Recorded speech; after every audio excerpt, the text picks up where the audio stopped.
Hi, నేను మీ history రఫీసాన్ని. మళ్ళీ మనం మరో వీడియో చేసుకోబోతున్నాం. తెలంగాణ పిల్లలు, ఆంధ్ర పిల్లలు ఇద్దరికి పోటీ పరీక్షలు ప్రిపేర్ అయ్యే ఇరు రాష్ట్రాల పిల్లలకి విజయనగరం సామ్రాజ్యం చాలా ఇంపార్టెంట్. అందువల్ల ఇద్దరు ఈ పాఠ్యాంశాన్ని ఉపయోగించుకోండి. ఇందులో భాగంగా నిన్న మనం విజయనగర రాజ్యం గురించి ఒక మాట చెప్పాం. విజయనగర రాజులు హిందూ ధర్మ సంరక్షణ కోసం విజయనగర రాజ్యాన్ని ఏర్పాటు చేశారు కానీ ఏ ఒక్క రోజు హిందూ ధర్మాన్ని సంరక్షించలేకపోయారు. వాళ్ళ వ్యూహాల రీత్యా అని చెప్పి, రాజ్యరక్షణ రీత్యా, వ్యూహాల రీత్యా, ఆ రాజ్యానికి లభించే లబ్ధి రీత్యా, వాళ్ళకి శత్రు పరంపర రీత్యా, మిత్రుల రీత్యా వాళ్ళు ఈ ట్యాగ్ లైన్ని అమలుపరచలేకపోయారు అని చెప్పి నిన్న మనం చెప్పుకున్నాం. ఇందులో భాగంగా మనం విజయనగర రాజులు తమకు తెలియకుండా కొన్ని తప్పులు చేశారని మనం మాట్లాడుకోవడం జరిగింది. ఆ కొన్ని తప్పుల్లో మీకు చెప్పాను. మొదటి హరిహర రాయలు దూరదృష్టి లేకుండా గంగు అనే బ్రాహ్మణుడికి గుల్బర్గా రాజ్యం ఏర్పాటు చేయడానికి సహకరించాడు. ఈయన సహకరించడానికి కూడా కారణం ఉత్తర భారతదేశం నుంచి వచ్చి పడుతున్న ముస్లింల దాడులను ఎదుర్కొని దక్షిణ భారతదేశంలో సంస్కృతి సంప్రదాయాలు కాపాడాలని వాళ్ళ ఉద్దేశం. కానీ ఆ తర్వాత గంగు అనే బ్రాహ్మణుడు బహంషా అనే అతనికి రాజ్యాన్ని ఇచ్చి జరిపాడని, ఆ రోజు నుంచి అది బహుమని సామ్రాజ్యం అయిందని, 1347లో బహుమని రాజ్యం ఏర్పడిందని, అల్లావుద్దీన్ హసన్ గంగు బహన్న షా బహుమని రాజ్యాన్ని ఏర్పాటు చేశాడని మనం చెప్పుకున్నాం. విజయనగర రాజ్యం 1336లో ఏర్పడింది, బహుమని రాజ్యం 1347లో ఏర్పడింది. వీళ్ళు ఎవరైతే ఉత్తర భారతదేశం నుంచి వచ్చి దక్షిణాదిన సంస్కృతికి ఇబ్బంది కలగజేస్తారు, నష్టం కలగజేస్తారు అని అనుకుని విజయనగరాన్ని ఏర్పాటు చేసుకున్నారో, ఉత్తర భారతదేశం నుంచి ఎవరు రాలా. ఇక్కడ విచిత్రం చూడండి. విజయనగర రాజ్యం దక్షిణ భారతదేశంలో హిందూ సంస్కృతి పరిరక్షణకు ఏర్పడినటువంటి రాజ్యం, no doubt at all. But అంతకుముందు ఉత్తర భారతదేశం నుంచి ఖిల్జీలు, తుగ్లకులు దాడులు చేయడం వల్ల కాకతీయ రాజ్యం లాంటి బ్రహ్మాండమైన రాజ్యాలు కుప్పకూలిపోయాయి. అందువల్ల తిరిగి ఇలాంటి దండయాత్రలు జరగొద్దని, తమ సంస్కృతిని రక్షించుకోవాలని కల్చర్ పరంగా విజయనగర సామ్రాజ్య వాసీయులు 1336లో విజయనగరాన్ని తుంగభద్ర నది ఒడ్డున ఏర్పాటు చేసుకున్నారు. అయితే విచిత్రం ఏంటంటే 1336 తర్వాత ఉత్తర భారతదేశం నుంచి ముస్లింల దండయాత్రలు పెద్దగా దక్షిణ భారతదేశంపై జరిగినట్టు లేదు. వాళ్ళు వస్తారేమో, వాళ్ళని ఓడించి సంస్కృతిని రక్షించుకుందామని వీళ్ళు అనుకుంటున్నారు. కానీ అసలు వాళ్లే రాలేదు. ఇది కూడా ఒక బ్యాక్ డ్రాపే. విజయనగర రాజ్యం విషయానికి వస్తే అనేక బ్యాక్ డ్రాప్లలో ఇది కూడా ఒక బ్యాక్ డ్రాపే. అసలు వాళ్ళు రాలేదు. వస్తున్నారని అన్నామే, అసలు వాళ్ళు ఉత్తర భారతదేశం నుంచి వస్తున్న ముస్లిం దండయాత్రలు అసలు జరగలేదు. అంటే ఒక రకంగా చెప్పాలంటే మబ్బుని చూసి నీళ్ళలో పోసుకున్నారేమో విజయనగర రాజులు అనిపించింది. మీరు అనొచ్చు, ఖిల్జీలు వచ్చారు, తుగ్లకులు వచ్చారు, మరి మిగతా వాళ్ళు ఎందుకు రాలేదు సార్? దక్షిణ భారతదేశం మీద దండయాత్ర, వాళ్ళు వస్తే వాళ్ళని ఎదుర్కొందామని కదా హిందూ ధర్మ సంరక్షణార్థం విజయనగర రాజ్యం ఏర్పడింది అని మనం అనుకుంటున్నాం. చిన్నోళ్ళారా, తమ్ముళ్ళారా, చెల్లెమ్మలారా.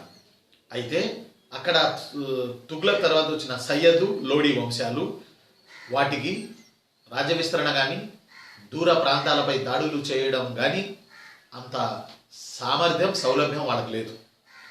వాళ్ళ రాజ్యం ఢిల్లీలో, ఆగ్రాలో కాపాడుకోవడానికి వాళ్ళకి సరిపోయింది, సయ్యద్లకి, లోడీలకి. ఇంకా వాళ్ళు దక్షిణ భారతదేశం వరకు ఎక్కడ చూస్తారు? వాళ్ళు దక్షిణ భారతదేశం వరకు వాళ్ళు ఎక్కడ వస్తారు? వాళ్ళు వస్తారని వీళ్ళు రాజ్యం పెట్టారు, కానీ వాళ్ళు రాలేదు. ఇది కాన్సెప్ట్ పరంగా గ్రూప్స్కి ప్రిపేర్ అవుతున్న పిల్లలు, ఎస్ఐ కానిస్టేబుల్కి ప్రిపేర్ అవుతున్న పిల్లలు, సివిల్ సర్వీస్ వరకు ప్రిపేర్ అవుతున్నటువంటి పిల్లలు కాన్సెప్ట్ పరంగా ఈ పాయింట్ నోట్ చేసుకోవాలి. ఎవరు వస్తారని వారిని ఎదుర్కొని సంస్కృతిని కాపాడుకుందామని విజయనగర రాజ్యం ఏర్పాటు కాబడిందో, అసలు ఆ ఉత్తర భారతదేశంలో ఉన్న ముస్లింలు రాలేదు. కారణం, ఆ సమయానికి సయ్యద్లు, లోడీలు వచ్చారు. వాళ్ళ రాజ్యం ఢిల్లీ వరకే పరిమితమైంది. వాళ్ళు దక్షిణ భారతదేశం వైపు చూపు చూడలేదు. కానీ 1336లో విజయనగర రాజ్యం ఏర్పడింది, 1347లో బహుమని రాజ్యం ఏర్పడింది. ఈ బహుమని రాజ్యం ఏర్పాటుకి మొదటి హరిహరాయలు సహకరించాడు. అయితే ఈ పక్కనే ఉన్న కర్ణాటకలో ఉన్న గుల్బర్గాలో ఉన్న బహుమని రాజ్యం విజయనగరానికి శత్రువు అవుతుందని విజయనగర రాజులు ఏ రోజు అనుకొని ఉండరు. బహుశా వీళ్ళిద్దరి మధ్య కూడా శత్రుత్వం మతం కాదు, పాడు కాదు. వీళ్ళిద్దరి మధ్య శత్రుత్వం ఏంట్రా అంటే రాయచూర్ దో ఆబ్, మన గ్రూప్ 2లో అడిగాడు. రాయచూర్ దో ఆబ్ అంటే సారవంతమైన కృష్ణా తుంగభద్ర నదుల మధ్య ప్రాంతాన్ని రాయచూర్ దో ఆబ్ అంటారు. రాయచూర్ అంటే ప్రాంతం, దో అంటే రెండు, ఆబ్ అంటే నదులు, రెండు నదుల మధ్య ప్రాంతం కోసరం. ఈ సారవంతమైన చంద్రరేఖ కోసరం, రాయచూరు బెల్ట్ కోసరం. విజయనగరానికి బహుమని రాజ్యానికి శత్రుత్వం నడిచింది నడిచింది నడిచింది. చివరికి బహుమని రాజ్యం చేతిలో విజయనగరం అస్తమించిపోయింది. కనుక ఈ కాన్సెప్ట్ జర మనసులో పెట్టుకోండి. ఈ నేపథ్యంలో బుల్లెట్లాగా తగిలే కాంపిటేటివ్ బిట్ల గురించి కొన్నింటి గురించి మనం మాట్లాడుకోవడానికి ప్రయత్నం చేద్దాం. బుల్లెట్లాగా తగిలేటటువంటి పాయింట్లు ఇందులో నుంచి ఈ కుదురు నుంచి పుట్టినటువంటి పాయింట్లు. చరిత్రలో ఏ సంఘటన అయినా సడన్గా ఆకాశంలో ఉల్కవలే నేలకు జారి పడదు. దాని వెనక బలమైన కారణాలు ఉంటాయి. అలాగే ఒక బలమైన కాన్సెప్ట్ ఇది హిందూ ధర్మ సంరక్షణ. కానీ ఇది ఎందుకు చేయలేకపోయారు అని అంటే వీళ్ళు ఎవరి కోసం పెట్టారో వాళ్ళే రాలేదు. పక్కనే ఉన్న ఫ్రెండ్షిప్ రాజ్యంగా తొలిదశలో కొనసాగిన, స్నేహిత రాజ్యంగా తొలిదశలో కొనసాగిన బహుమని రాజులే కాలగమనంలో ఆర్థిక కారణాల రీత్యా విజయనగర రాజ్యంపై శత్రుత్వం వహించారు. చివరికి వాళ్ళిద్దరు కొట్టుకున్నారు. 1565లో తల్లికోట యుద్ధంలో. ఈ యుద్ధంలో చివరికి విజయనగరం అస్తమించిపోయిందంటే ఇక పోయినట్టే. లాస్ట్ వంశం ఏదో మిడుగుమిడుగుమంటూ రాయలసీమను వెళ్ళింది అనుకోండి, అరవిటి వంశం అని. బట్ విజయనగరానికి ఒక పెద్ద దెబ్బ ఏది తల్లికోట యుద్ధం. ఆ తర్వాత విజయనగరం తిరిగి మళ్ళీ కోలుకోలేకపోవడం వల్ల తల్లికోట యుద్ధం వల్ల విజయనగరం పతనమైందని అంటారు. రైట్. మరి ఈ నేపథ్యంలో ఈ కుదురు నుంచి ఈ హబ్ నుంచి మనం కొన్ని ఇంపార్టెంట్ బిట్లు ఎగ్జామ్లో వస్తాయని మనం చెప్పుకోవడం జరిగింది.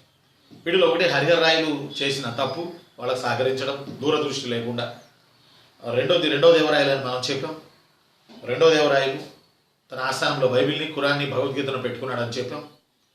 మీరు అడుగుతున్నారు, ఒకసారి అడిగారు, ఒకసారి కామెంట్ పెట్టారు, బైబిల్ ఎలా వచ్చింది సార్, వీళ్ళకి బైబిల్ అప్పటికి ఉందా సార్ అని అడిగారు ఒక గుంటూరు వాస్తవ్యులు. బైబిల్ పోర్చుగీసుల ద్వారా వచ్చింది నాన్న. విజయనగర పీరియడ్లో ముస్లింలు ఉన్నారు, పక్కనే పోర్చుగీసులు ఓడరేవుల వద్ద వర్తక వ్యాపారాలు చేసుకుంటూ క్రైస్తవాన్ని విస్తృతంగా వ్యాప్తి చేస్తున్నారు. పోర్చుగీసులు, డచ్ వాళ్ళు, ఫ్రెంచ్ వాళ్ళు. పోర్చుగీసులు, డచ్ వాళ్ళు, డేనోళ్ళు, బ్రిటిష్ వాళ్ళు, ఫ్రెంచ్ వాళ్ళు. వీళ్ళు modern Europeans. Andhra Pradesh are Telangana are India. వీళ్ళలో పోర్చుగీసులు ముద్రణాయంత్రాన్ని తీసుకొచ్చి బైబిల్ని పరిచయం చేశారు భారతదేశాన్ని. ఆ నేపథ్యంలో విజయనగర రాజ్యానికి పోర్చుగీసులకు రిలేషన్స్ ఉన్నాయి. అవి ఫ్రెండ్లీ రిలేషన్స్ ఉన్నాయి, అవి మిత్రత్వపు రిలేషన్స్ ఉన్నాయి. అందువల్ల బైబిల్ పోర్చుగీసుల ద్వారా వచ్చింది విజయనగర రాజ్యానికి. ఓకేనా రామనాథ్ గారు?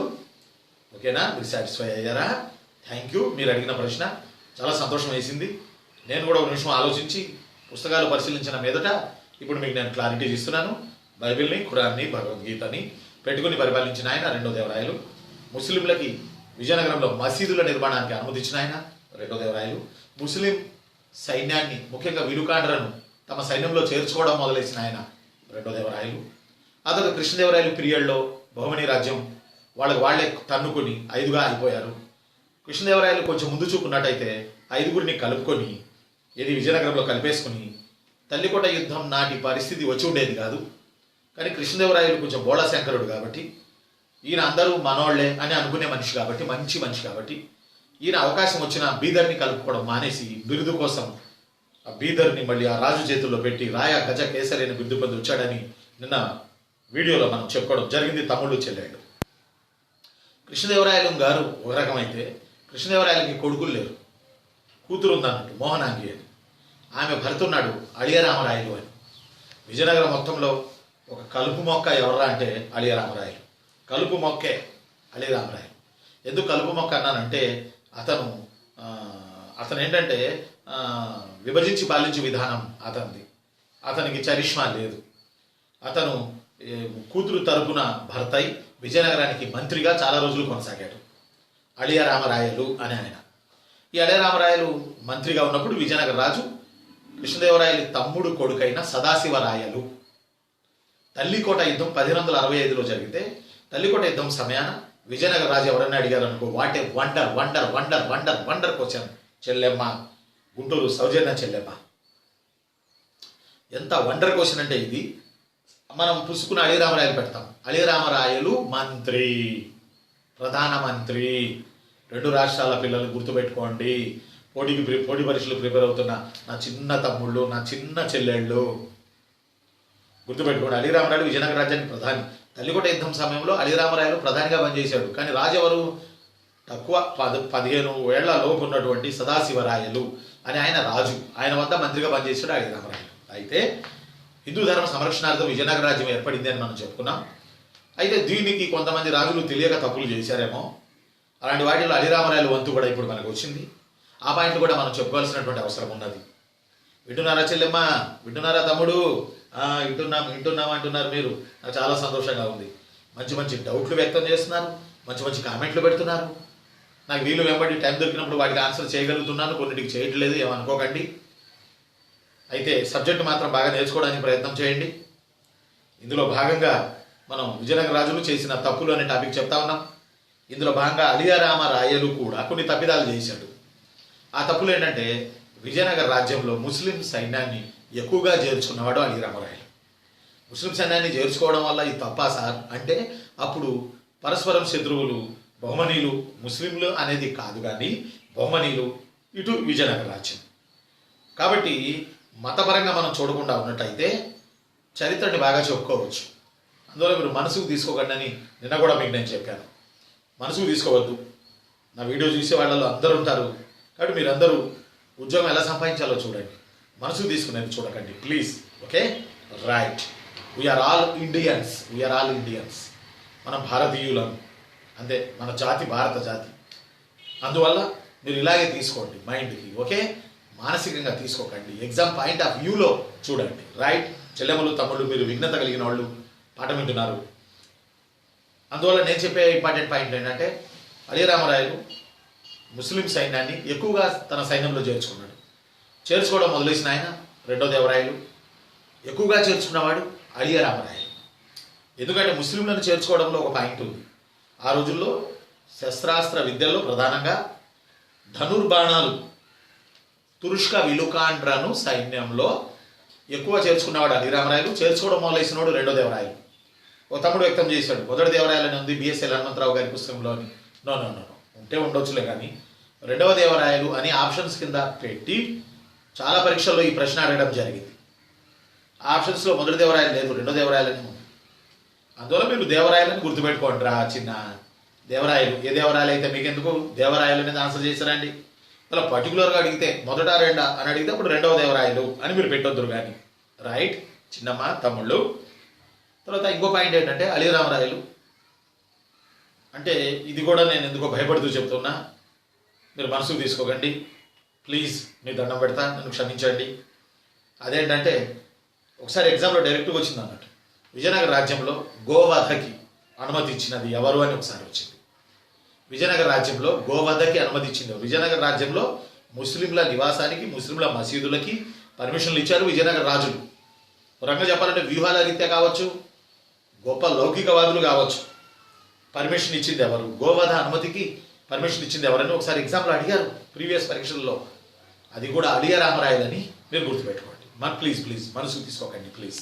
అలీరామరాయలు, మనకు ఉద్యోగం రావాలి, ఉద్యోగం ఉంటే జీవితాంతం హ్యాపీగా ఉంటాం, అలీరామరాయలు అని గుర్తుపెట్టుకోండి. అలానే ఇంకో పాయింట్ ఏంటంటే, అలీరామరాయలు హిందూ ధర్మ సంరక్షణ అనేది అరే మనం చేయాలి కదా, ఇంతకుముందు రాజులు చేయలేదు కదా. విజయనగర రాజ్యానికి ఒక ట్యాగ్ లైన్ ఉంది కదా, హిందూ ధర్మ సంరక్షణ అని ఒక ట్యాగ్ లైన్ ఏర్పాటు చేశారు కదా విజయనగర రాజులు. మరి ఇది ఇంతకుముందు చేయలేదే అని ఇతనేం చేశాడు, చంద్రగిరిలో, వెల్లూరులో కృష్ణదేవరాయల అల్లుడు అన్నట్టు అలీరామరాయలు విజయనగరానికి రాజు కాదు, ప్రధానమంత్రి. ఎవరి వద్ద? కృష్ణదేవరాయలు తమ్ముడి కొడుకు సదాశివరాయలు అనే పిల్లోడి వద్ద ప్రధానమంత్రిగా పనిచేస్తూ తన ఇష్టారీతిన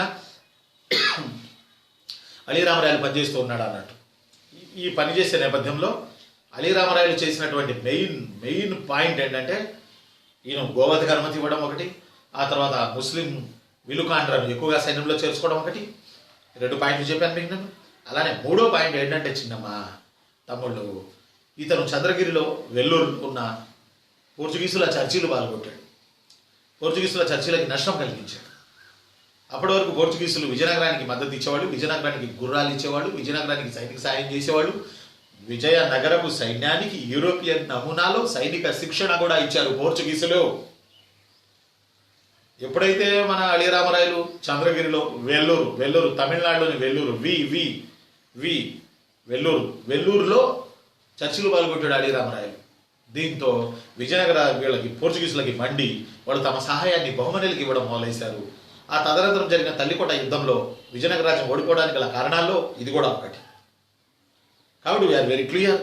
అలిరామరాయలు కొన్ని తప్పులు చేశాడు, కృష్ణదేవరాయలు తెలియకుండా కొన్ని తప్పులు చేశాడు, రెండోదేవరాయలు కొన్ని తప్పులు చేశాడు, మొదటి హరిహరరాయలు కొన్ని తప్పులు చేశాడు. వీళ్ళందరూ ఇలా తప్పిదాలు చేయడం వల్ల కాలగమనంలో అవన్నీ ఒక రూపానికి చేరి తల్లికోట యుద్ధంగా దృశ్యం కనపడి ఆ దృశ్యం దెబ్బకి విజయనగర రాజ్యం హాహాకారాలు చేస్తూ కూలిపోయినటువంటి పరిస్థితిని మనం దక్షిణ భారతదేశం చరిత్రలో గమనించవచ్చు. అయితే ఈ విజయనగర రాజ్యం ముస్లింల దండయాత్రలో తల్లికోట యుద్ధంలో, అది కూడా నార్త్ ఇండియా ముస్లింలు రాలే.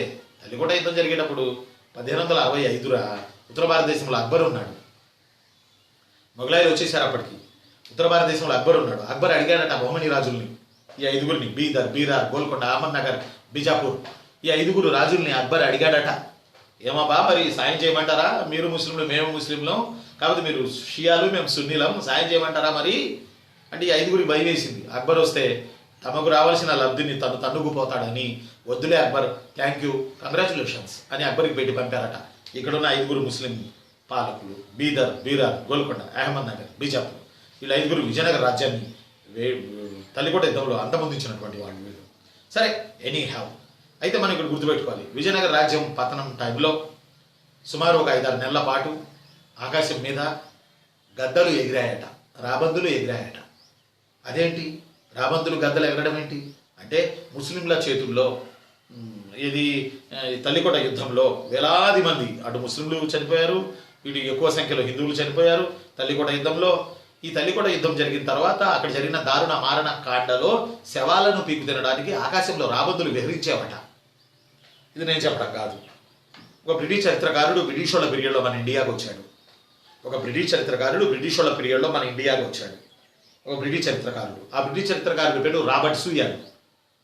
రాబర్ట్ సూయల్ అని ఆయన, రాబర్ట్ సూయల్ అని ఆయన ఒక బ్రిటిష్ చరిత్రకారుడు.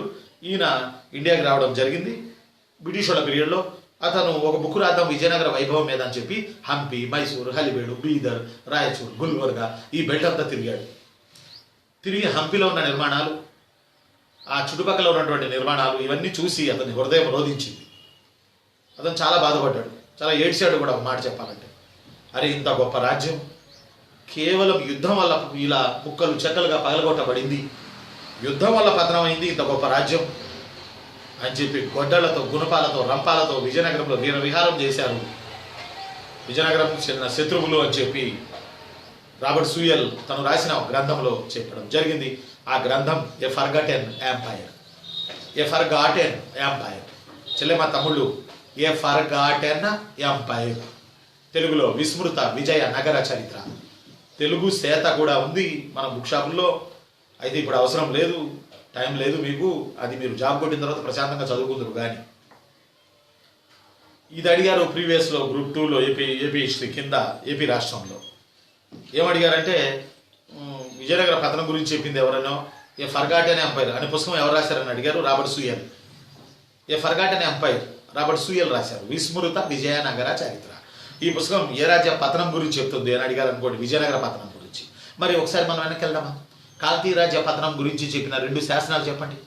చెప్పండి చెప్పండి చెప్పండి, నాకు చక్కగా వినబడుతుంది, నాకు వినబడుతుంది, చెప్పండి చెప్పండి. కాకతీయ రాజ్య పతనం గురించి చెప్పిన 2 శాసనాలు ఏవి? చెప్పండి రా చెల్లెమ్మ, నాకు వినబడుతుంది, గాలిలో వస్తున్నాయి మీ మాటలు, నాకు వినబడుతున్నాయి, చెప్పండి. 1 అనితల్లి కలవచేరు శాసనమా, 2 విలస తామ్ర శాసనం ప్రళయ నాయకుడా. ఈ 2 శాసనాలు కాకతీయ రాజ్య పతనం గురించి చెప్తున్నాయా? అలాగే విజయనగర రాజ్య పతనం గురించి చెప్పే పుస్తకం పేరు ఏ ఫర్గాటెన్ ఎంపైర్, విస్మృత విజయ నగర చరిత్ర. ఈ పుస్తకం రాసింది రాబర్ట్ సూయల్. ఈ పుస్తకంలో విజయనగరం ఎలా విధ్వంసం చేయబడిందో ఈయన ఆ ప్లేసుల్ని సందర్శించి, ఆ తర్వాత చాలా రోజులకి ఆ ప్లేసులు సందర్శించి ఒక బుక్ రాయడం జరిగింది. ఆ బుక్లో ఉన్న విషయాలను నేను మీకు ఇప్పుడు చెప్పడం జరుగుతుంది చెల్లెమ్మ తమ్ముడు. అయితే ఇంకో పాయింట్ ఏంటంటే, ఇవి విజయనగర రాజులు చేసినటువంటి తప్పులు. ఆ తర్వాత నిన్న ఎపిసోడ్, ఈరోజు ఎపిసోడ్ కలుపుకుంటే మీకు ఈ తప్పులలో ఇంపార్టెంట్ కాన్సెప్ట్లు మీకు వస్తాయి. నాకు కడప నుంచో అనంతపురం నుంచో ఒక మిత్రుడు కామెంట్ పెట్టాడు, మీ పుస్తకం నేను చూశాను, మిగతా పుస్తకాల కన్నా డిఫరెంట్గా ఉంది, కాన్సెప్ట్ వైడ్ ఉంది, మీకు థ్యాంక్ యూ సార్, నేను గమనిస్తున్నాను తేడా ఇతర పుస్తకాలకి మీ పుస్తకాలకి అని చెప్పాడు. నిజంగా అతనికి కృతజ్ఞతలు తెలుపుతా ఉన్నాను నేను. అతను మన సబ్జెక్ట్ యొక్క మన సబ్జెక్ట్ యొక్క ఇంపార్టెన్స్ని తను గమనించాడు, మన సబ్జెక్ట్ యొక్క ఔన్నత్యాన్ని తను గమనించాడు, మన సబ్జెక్ట్లో చెప్పుకునే కాన్సెప్ట్ని తను గమనించాడు, తను పసిగట్టగలిగాడు. కాబట్టి ఆ మిత్రుడికి మరోసారి కృతజ్ఞతలు. ఇదే రేంజ్లో మీరు ప్రిపేర్ అవుతూ వెళ్ళండి నా మిత్రుడా. Okay, right. ఇప్పుడు మన విజయనగర రాజ్యంలో ఇంకో పాయింట్ ఏంటంటే, పోయినసారి సతీ సిస్టమ్ గురించి ఎవరు చెప్పారు విజయనగర రాజ్యంలో అని అడిగారు ఎగ్జామ్లో. సతీ సిస్టమ్ గురించి, సతీ విధానం గురించి విజయనగర రాజ్యంలో ఎవరు అడిగారు అని చెప్పారు. అంటే ఒక మాట చెప్పాలంటే, భారతదేశంలో ఎన్నో రాజవంశాలు వచ్చాయి. ఎన్నో ఎన్నో ఎన్నో రాజవంశాలు వచ్చాయి ఇండియాలో. ఎన్నో రాజవంశాలు వచ్చినప్పటికీ బయట నుంచి ఈ రాజ్యాలను దర్శించడానికి వచ్చిన వాళ్ళు చాలా తక్కువ మంది, ఒకళ్ళు ఇద్దరు ముగ్గురు అంతే. ఇంకొక మంది మన రాజ్యాన్ని, మన గుప్త రాజ్యం కానీ ఇంకో రాజ్యం కానీ చూడడానికి వచ్చిన వాళ్ళు తక్కువ మంది. కానీ అమ్మ గొడవేందో కానీ విజయనగరాన్ని గమనించడానికి, విజయనగరం యొక్క ఐశ్వర్యాన్ని వర్ణించడానికి, బంగారు స్వర్ణయుగమైన దక్షిణ భారతదేశంలో విజయనగర రాజ్యాన్ని తమ కనులారా వీక్షించాలని సుమారు ఒక 30 మంది విదేశీ వాళ్ళు వచ్చారు. విదేశీ యాత్రికులు అనొచ్చు, విదేశీ డాక్టర్లు అనొచ్చు, విదేశీ క్రైస్తవ మత ప్రచారకులు అనొచ్చు, విదేశీ రాయబారులు అనొచ్చు, విదేశీ వ్యాపారులు అనొచ్చు, ఏదైనా అనొచ్చు, మనం వాళ్ళకి ఏ పేర్లైనా పెట్టవచ్చు. సుమారు 30 మంది వచ్చారు రచిన్ను. ఇలా ఎవరు ఏ రాజవంశాన్ని ఇండియాలో దర్శించడానికి రాలా, ఒక్క విజయనగరానికే ఇంతమంది విదేశీ యాత్రికులు వచ్చారు. సౌత్ ఇండియాలో ఉన్నప్పటికీ వెతుకుంటా విజయనగర రాజ్యానికి వచ్చారు. ఒకసారి గ్రూప్ 1 మెయిన్స్లో ప్రశ్న వచ్చింది. ఆ ప్రశ్న ఏంటంటే, గ్రూప్ 1 మెయిన్స్లో ఆ ప్రశ్న ఏంటంటే, చెల్లెమలు తమ్ముళ్ళు, విదేశీ రచయితల రచనల ఆధారంగా విజయనగరపు సామాజిక ఆర్థిక మత పరిస్థితులు వర్ణించండి.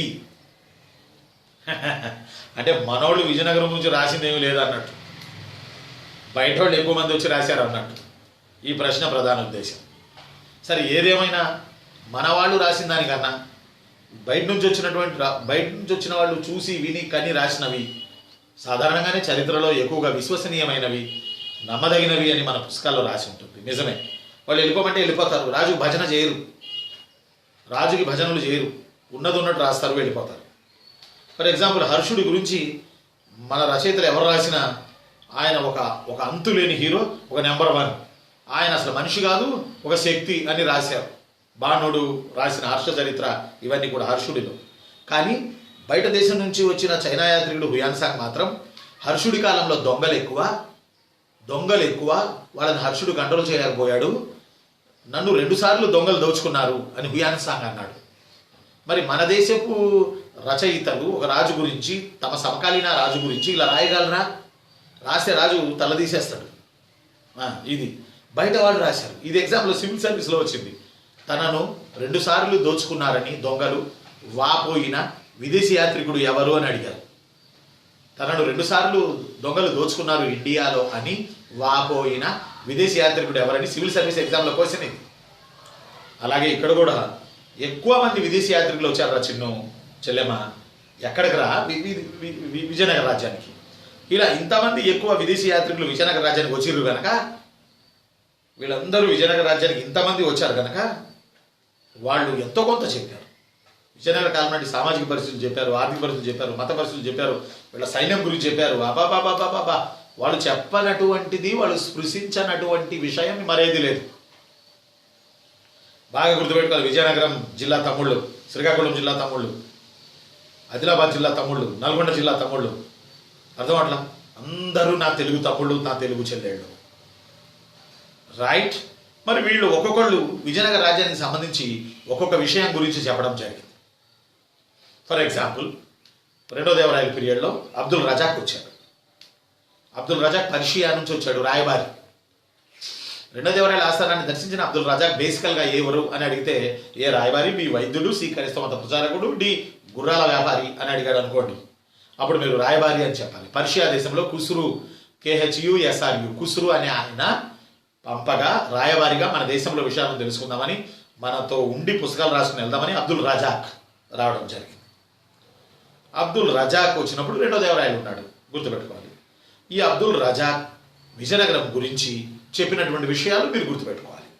ఈ విషయాల్ని మనం ఒక తానులో ముడేయలేం, కానీ కొన్ని ఇంపార్టెంట్ పాయింట్లు అయితే ఈ విషయాలకు సంబంధించి మనం చెప్పగలం కొన్ని ఇంపార్టెంట్ పాయింట్లు అయితే. ఎవరు? అబ్దుల్ రజాక్. గుర్తుపెట్టుకోవాలి, అబ్దుల్ రజాక్. ఇతను పర్షియా నుంచి వచ్చిన రాయబారి. 1443లో వచ్చాడు. 1443లో వచ్చాడు. చిన్న తమ్ముళ్ళారా, రెండవ దేవరాయలు పీరియడ్లో వచ్చాడు. ఇతను చెప్పినటువంటి విషయాలు ఏంటంటే చక్కగా గుర్తుపెట్టుకోండి. విజయనగర రాజ్యంలో పాలెగాళ్ల వ్యవస్థ గురించి చెప్పాడు.